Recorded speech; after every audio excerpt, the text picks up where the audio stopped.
Hey folks, so one of the most intriguing parts of the gaming experience are the stories that are being told, Easter eggs, or weird glitches that are oh so fitting for the game. Most games have very clear main stories that you can grasp at first glance, but there are some intriguing lore items or game props that add to the game's ambience and leave players feeling a little creeped out. In this video, I want to share some of the strange, dark, and mysterious items that are found within games that I played. So buckle up and let's get into it.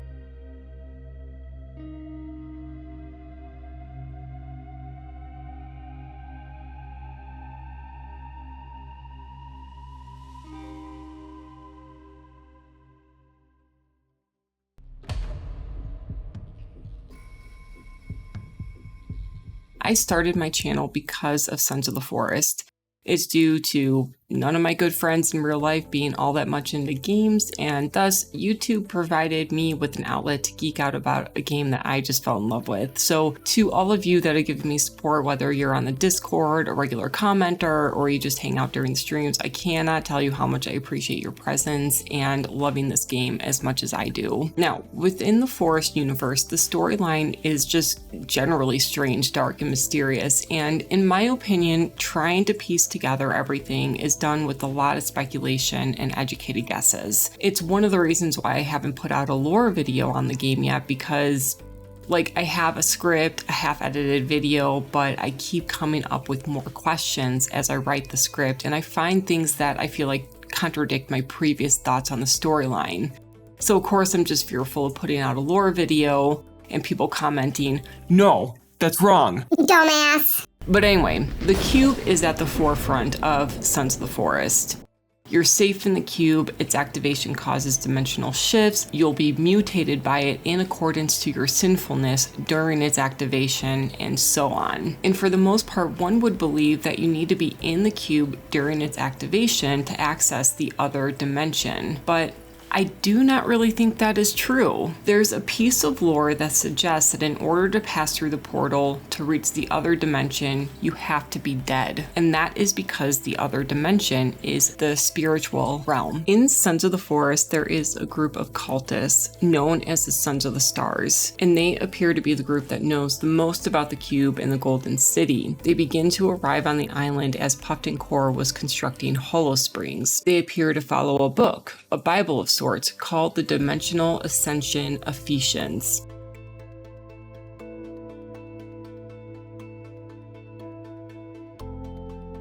You never see the book itself on the island, but there are pages that contain passages from the book, and those pages are aged, meaning the pages have been on the island for a long time. Like they predate the cultist arrival. If you read the one piece that you can pick up, the lore explains, in not very plain English by the way, the purpose of the cube and the fate of those that interact with it during its activation. The lore talks about how the island is the threshold between two worlds. So basically, it's alluding to the island being a purgatory for the living. You go to the island to participate in a spiritual transformation, and that is all in preparation to ascend to the Golden Promise. The gateway between the worlds is described as the Celestial Light, which I believe is in reference to the cube, or at least its activation event. Once the people pass through the gateway into the new dimension, they begin their final leg of their pilgrimage to the Golden Promise. The Golden Promise seems to be the way to eternal life, so it's equivalent to what most of us know as heaven. The passage in the lore describes hearing voices known as celestial manifestations, and they say the ascent is woven with the thread of self-sacrifice. The more profound the self-sacrifice, the higher the ascent into the realm of the Golden Promise. To ascend, one must shed the layers of earthly attachments. The sacrifice of self paves the way for the full embrace of the celestial dimensions, and the more profound the sacrifice, the higher the ascent. This literature is so strange to me because it closely mirrors some cults that have existed in real life, like Heaven's Gates and Jonestown, where the followers must leave their bodies to get to the next level. And this was achieved in real life by what was called revolutionary suicides. So I truly thought that you had to be in the cube and alive to get to the other dimension, but with this book and the passages found within the page, it begs the question, do you have to be dead to enter the other dimension?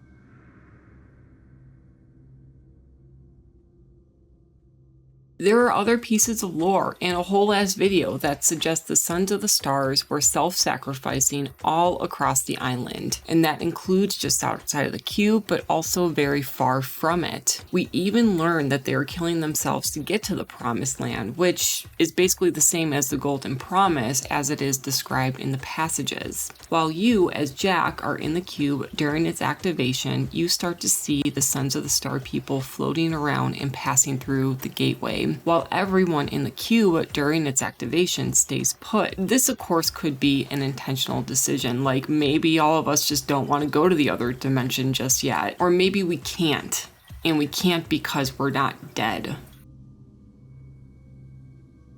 If that is the case, what exactly is the purpose of being in the cube when you are alive? The clues to that are in one of the final cutscenes where Timmy cries, "This was supposed to fix me. It's making me worse." So what does he mean by that? There are no other pieces of lore that state it could reverse mutations, just that you're safe in the cube and you'll mutate according to what is in your heart if you are outside of the cube during its activation. So in all, the cube is still shrouded in a lot of mystery and seems to have multiple purposes. And perhaps we'll find out with additional updates if they make any, or in the next installment of the Forest Saga.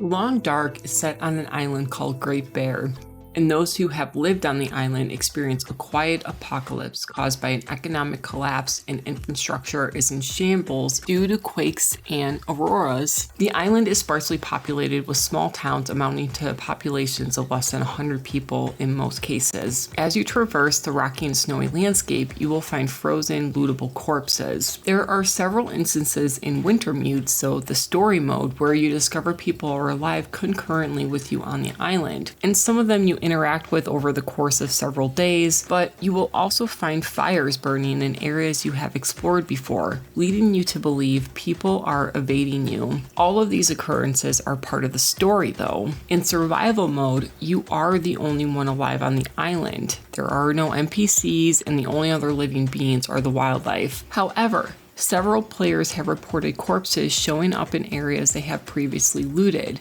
Seeing people moving between trees in these frozen lootable corpses, some of the ways their bodies are found leave players feeling incredibly uneasy.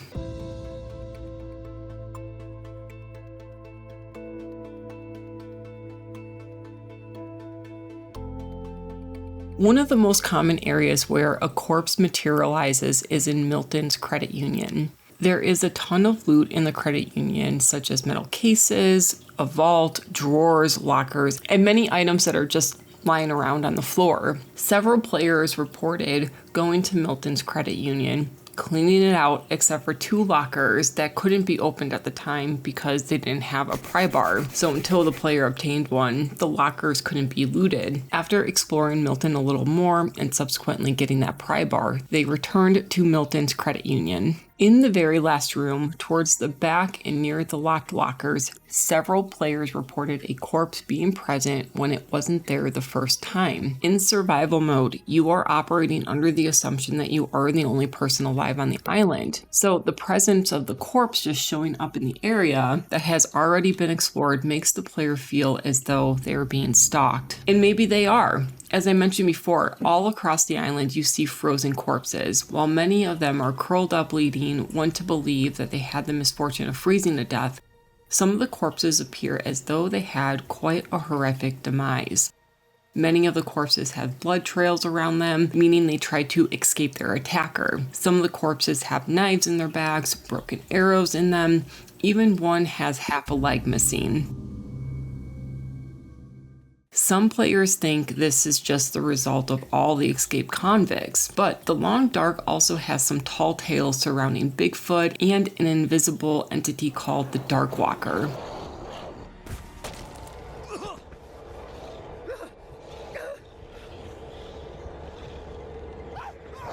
perhaps some of these people fell victim to these paranormal entities. Now, if that doesn't creep you out, players have also reported seeing people moving around between the trees, particularly at dusk, but it is always so fleeting that they just start to wonder if they're seeing things. Others have recalled walking around, minding their own business, only to be stopped in their tracks because they heard something whisper in the wind. Regardless, The Long Dark seems like it's just a standard survival game, at least at the surface, but as you dig deeper into the lore and the events of the Quiet Apocalypse, you begin to discover Great Bear is the backdrop to some stranger things, and maybe you really aren't alone. That's going to do it for today, guys. My name is Heather, and thank you for letting me put my game on for you. We'll see you in the next one. Bye.